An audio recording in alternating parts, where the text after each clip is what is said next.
Liberalism is actually dead. What do you mean? It's an interesting political ideology where basically it's got two major commitments. On the one hand, it has a commitments to things like human rights, the rule of law, individual freedoms, even things like a little bit of welfare and, let's say, ecological protection and things like that. Sounds great. Sounds great. At the same time, liberalism is committed to capitalism. And this is essential to liberal ideology, is that ultimately they are committed to the processes of ensuring that production is controlled by capital and maintaining the conditions for capital accumulation. The problem here is that when these things come into conflicts, then liberal leaders will resolve the contradictions in favor of capital accumulation. And this is what explains the fact that liberals have this reputation of being hypocrites. They're full of spectacular contradictions. You get people who are committed to things like liberal rights and etc. Then what happens is that, crucially, liberals are anti-socialist. And so they'll do everything possible to crush actual progressive socialist movements. Why is that? Why are liberals anti-socialist? Because of their ultimate, most important commitment, which is to capital accumulation. They will never let that be threatened. And that's why we saw, like, when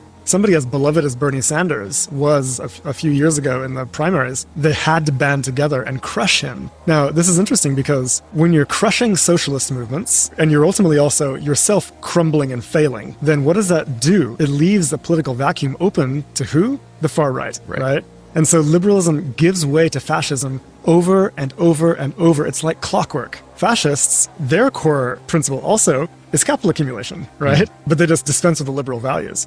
And so liberals are actually more comfortable handing power over to the far rights because they're confident that at least capital is going to be protected than they are handing power to socialists who will maintain their liberal values of rule of law and rights and things like that, but will not protect capital accumulation. And this is why we see this constant back and forth between the far right liberals, the far right liberals. The fascists take control, they create total social chaos. Everyone's like, this is far too extreme for us. Let's go for that safe center option again. They vote for the liberals come back into power. Rinse and repeat over and over.